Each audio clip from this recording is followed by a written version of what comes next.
Hai teman SMA, ingin tahu tentang perilaku radikalisme dan intoleransi yang terjadi di sekolah? Bisa saja terjadi di sekolah kalian loh.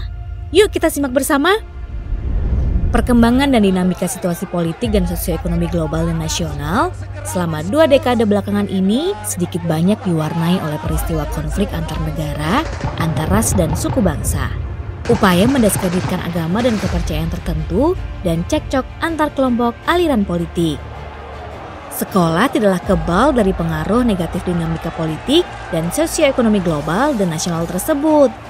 Menyikapi hal tersebut, dalam upaya menyediakan lingkungan sekolah yang kondusif untuk peningkatan kualitas belajar siswa, sekolah perlu memperkuat pemahaman terhadap pengaruh negatif dari perubahan situasi politik dan ekonomi tersebut.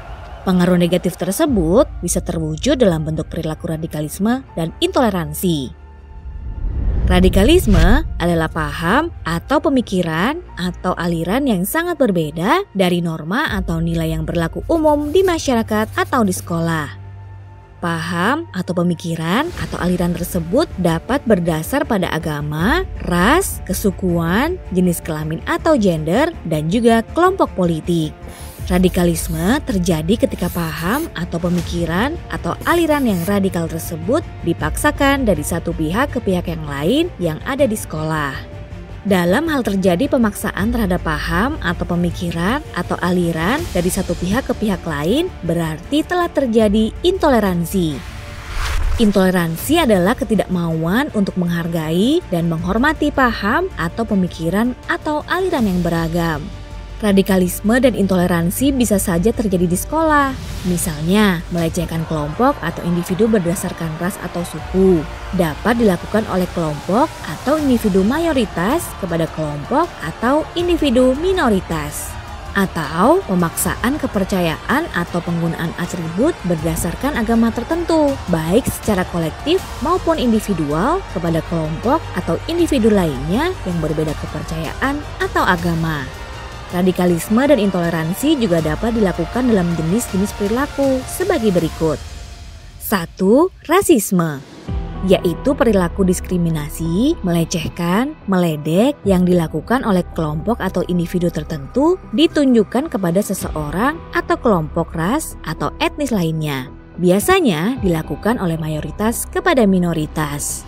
Kedua, xenofobia, yaitu ketakutan yang berlebihan, tidak suka, dan bahkan permusuhan terhadap apapun yang asing atau apapun dan siapapun dari luar kelompok sosial, bangsa, atau negara sendiri.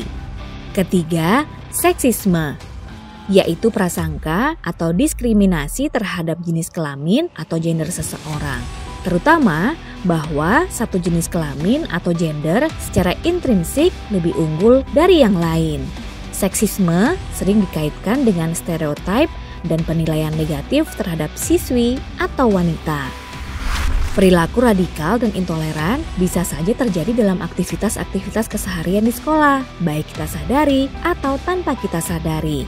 Biasanya terjadi dalam bentuk pengucilan atau menyingkirkan, kata-kata yang menyudutkan atau kasar, komentar negatif dengan tujuan menjelek-jelekan, mengganti dan memanggil nama seseorang dengan sebutan yang kasar atau jelek, bercanda tentang hal yang sensitif seperti agama, suku, jenis kelamin, menyebarkan informasi negatif dan bohong atau hoax, sampai kekerasan fisik seperti menendang, memukul, meludahi. Perilaku radikalisme dan intoleransi tersebut dapat mengakibatkan ketidakpercayaan, ketidaknyamanan, keributan, bahkan kekerasan di antara pihak bersangkutan atau melibatkan warga sekolah.